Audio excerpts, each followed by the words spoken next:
He told me I'd never deserve a thing, so I gave him something to remember. For 23 years, I called him family. For 23 years, I believed his promises.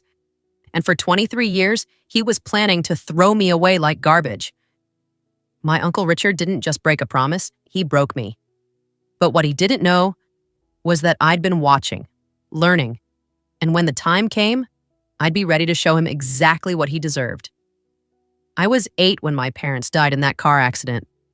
8 years old, standing in a black dress that didn't fit, watching strangers decide my future. Uncle Richard stepped forward that day. Tall, confident, with his perfectly pressed suits and that smile that made everyone trust him. "She's family," he said. "She belongs with me." Everyone called him generous. A successful contractor, pillar of the community, taking in his orphaned niece without hesitation. What they didn't see was what happened behind closed doors. Richard's house was cold. Not just the temperature, though he kept the thermostat locked at 65 even in winter. It was the silence. The way he'd look right through me when I asked about my day at school. The way he'd sigh whenever I needed something, anything. "You're expensive," he'd say, not even looking up from his newspaper. "Food, clothes, school supplies. Do you know what this cost me?" I was 10. His wife, Carol, tried to be kind at first, but Richard had a way of wearing people down, making them choose sides. And I was always the wrong side to choose. The promises started when I turned 13. "Work hard in school," he'd say during his rare moments of attention. "This house will be yours someday. Everything I've built, it's for family." I believed him. God, I believed him. I threw myself into school. Perfect grades, honor roll, student council. I worked summers at his construction company, filing, answering phones, cleaning up job sites. Anything to prove I was worthy. Anything to earn the love that always felt just out of reach. "You're lucky," he'd remind me. "Most kids don't have someone looking out for their future like this." Lucky, right. The neighbors saw the successful businessman raising his orphaned niece. They saw him at church every Sunday, saw him coaching Little League, saw him donating to charity drives. Richard knew how to play the part, but at home, I was a burden he reminded me about daily. A cost he'd calculated down to the penny. A mistake he was stuck with because of family obligation. I learned to be invisible, to need nothing, to apologize for existing. And still, I hoped. Still believed that somewhere in that cold house was a man who actually cared about me. Who saw me as more than an expense line in his budget. I was such a fool. College was my escape plan.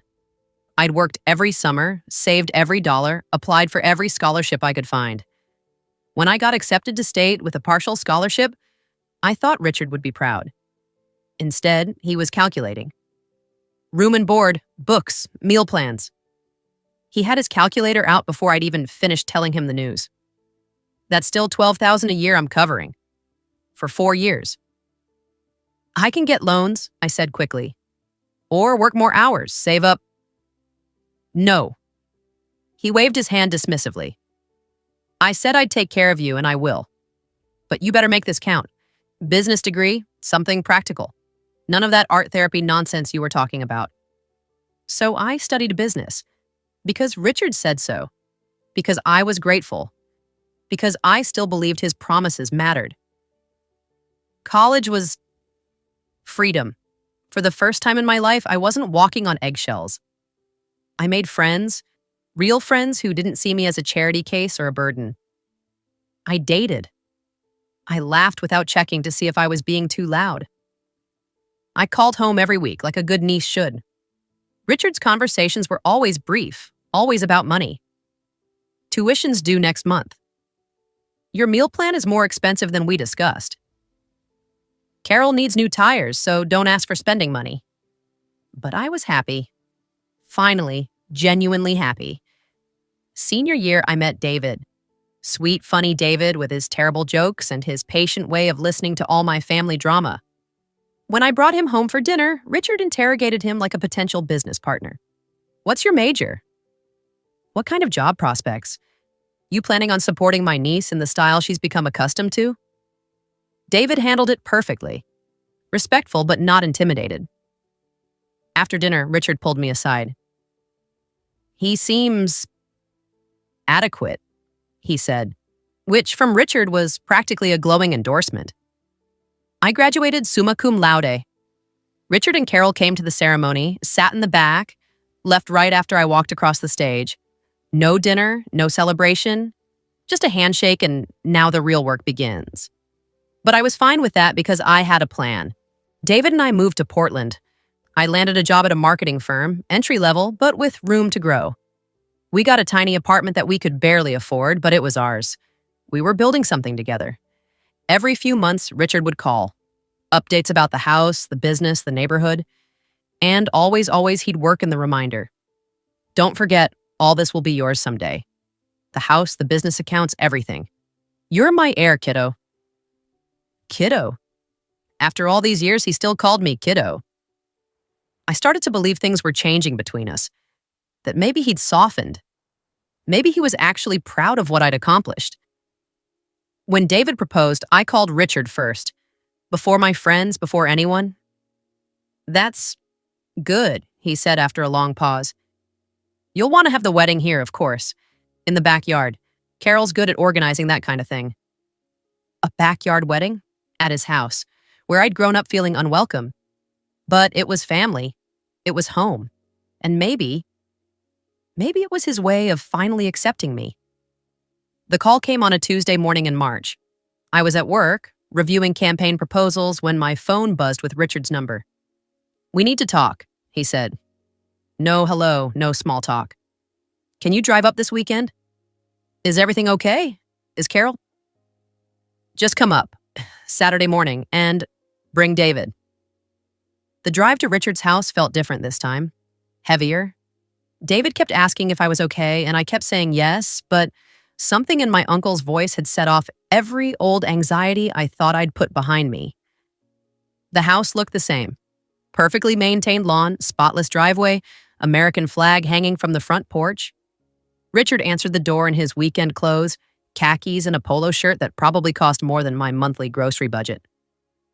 "Come in," he said. "Carol's making coffee." We sat in the living room where I'd spent so many silent dinners, so many uncomfortable holidays. The same beige couch, the same family photos where I appeared in exactly 3 pictures out of dozens. Richard cleared his throat. "I've been doing some thinking about the future, about responsibilities." My stomach dropped. I don't know why, but I knew. Somehow I knew this wasn't going to be good news. "You've built a nice life in Portland," he continued. "Good job getting married soon. You don't need this." He gestured around the room. "This house, this responsibility." "What are you saying?" "I'm saying I've changed my will. The house, the business, the accounts. They're going to Tommy." Tommy. His business partner's son. The kid who'd worked construction summers just like me, but who'd never lived here. Never called this place home. Never needed Richard's approval to breathe. "I don't understand," I said, and my voice sounded far away. "You always said—" "I said a lot of things." Richard's tone was dismissive, like we were discussing the weather. "But Tommy's been with the business for 3 years now. He understands construction, understands the clients. He's suitable." Suitable. The word hit me like a physical blow. "Richard," David said carefully, "maybe we should—" "This doesn't concern you," Richard cut him off. Then back to me.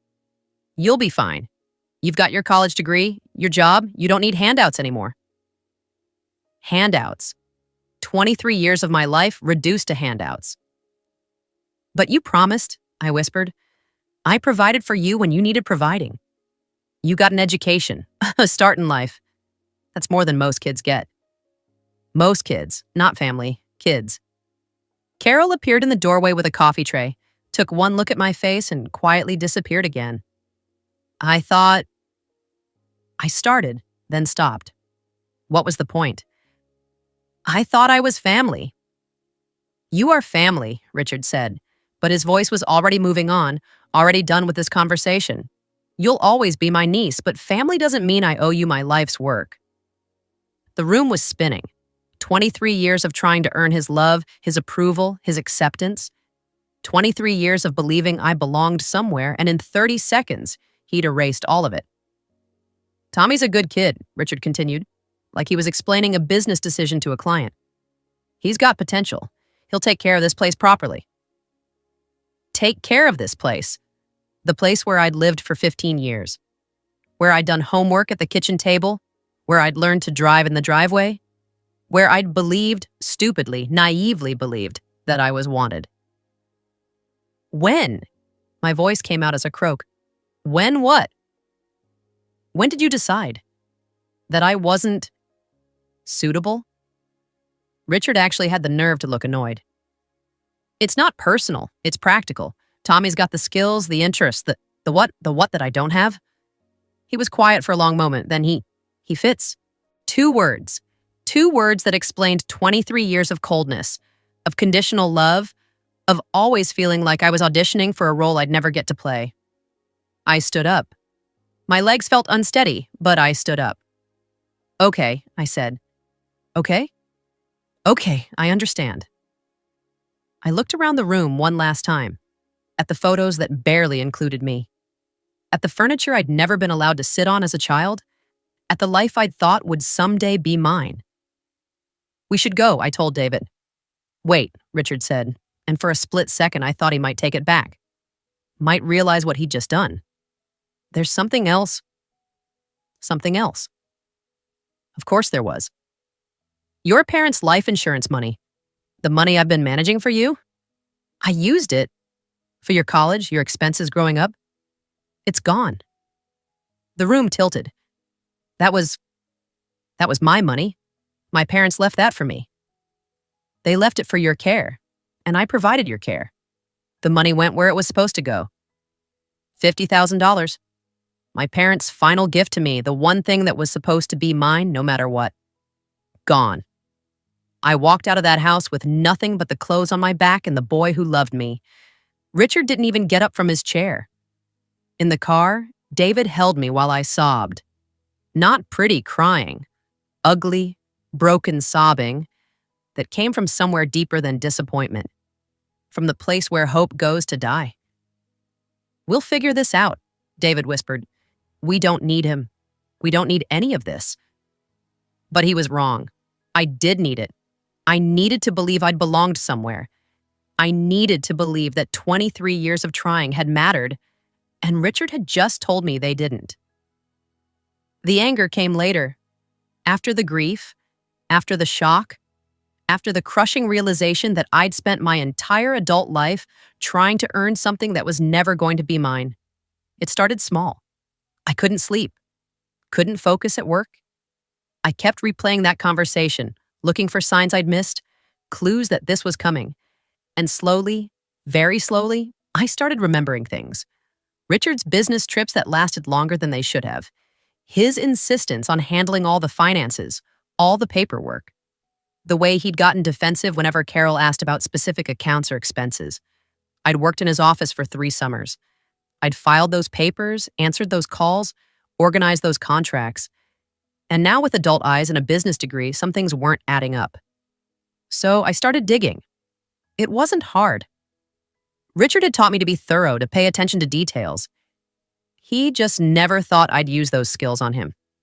City permits that didn't match project timelines, invoices for materials that cost twice what they should have, insurance claims for equipment that was never actually damaged, small things, careful things, the kind of things you'd only notice if you were looking for them.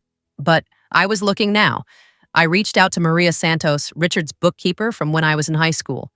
She'd always been kind to me, always asked about school and college when I'd see her around town. "Oh, honey," she said when I called. "I was so sorry to hear about everything. The whole neighborhood's been talking." The whole neighborhood. Of course, Richard would have made sure everyone knew he was passing over his ungrateful niece for someone more deserving.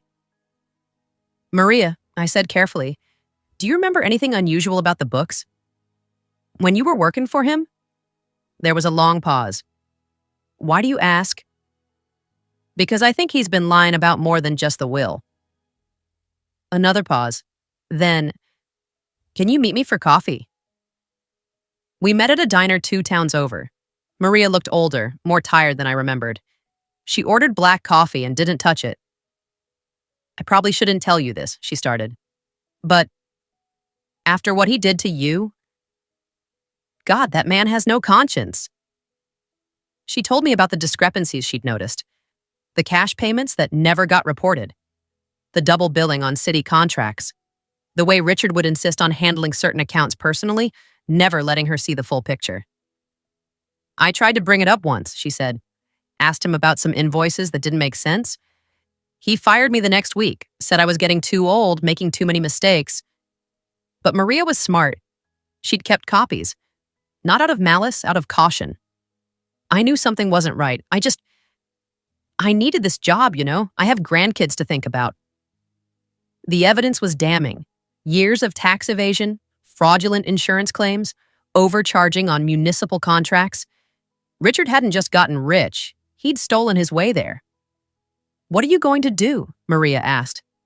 I stared at the stack of papers she'd given me. Years of Richard's crimes, laid out in neat columns in careful handwriting. I'm going to give him what he deserves. I didn't go to the police first. I went to his neighbors, the Hendersons, who'd hired Richard to build their deck and paid twice what it should have cost. The Johnsons, whose insurance claim Richard had handled after the storm damage, the claim that had mysteriously included repairs that were never done.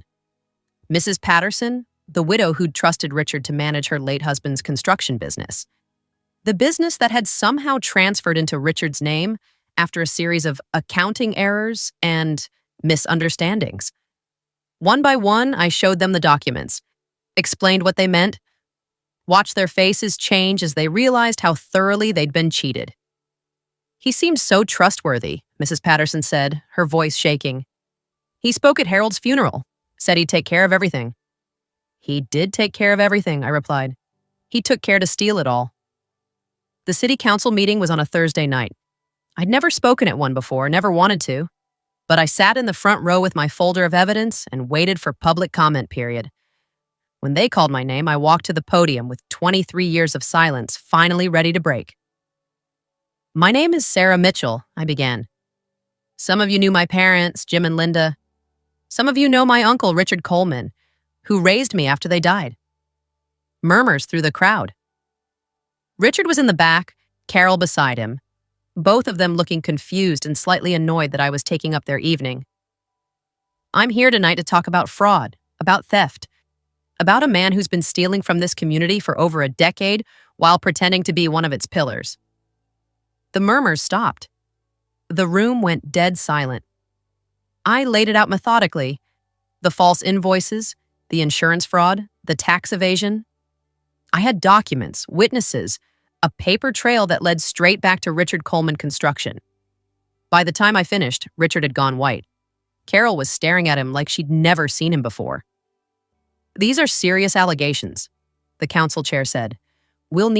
I've already contacted the state attorney general's office, I said calmly, and the IRS, and the insurance fraud division. They'll be in touch. I walked out of that meeting hall with my head high for the first time in years. Behind me, I could hear the chaos starting, neighbors comparing stories, officials making phone calls, Richard's voice rising in desperate explanations that fooled no one. The investigation moved fast once it started. Turns out when you hand prosecutors a complete case file with witnesses ready to testify, they don't waste time. Richard was arrested 3 weeks later. Tax evasion, insurance fraud, theft by deception. The house he'd promised me, then given away, was seized as evidence. The business accounts frozen. Tommy, the suitable heir, suddenly wasn't interested in inheriting a criminal enterprise. I didn't attend Richard's sentencing. I was busy that day. David and I were looking at houses. Real houses that we'd buy with our own money, that we'd earn through our own work. But Maria called me afterward. 18 months, she said, plus restitution, plus community service. How much restitution? $200,000. Maybe more, depending on what else they find. $200,000. Stolen from his neighbors, his friends, people who'd trusted him because he showed up to church every Sunday and coached Little League and raised his orphaned niece so generously. Carol filed for divorce before he was even sentenced. Smart woman. She'd kept her maiden name on most of their accounts, had documentation showing she knew nothing about his business practices. She walked away clean. The house sold at auction. Mrs. Patterson bought it, said she wanted to renovate it, turn it into something beautiful instead of the cold showcase it had always been. I drive by sometimes when I'm visiting Maria.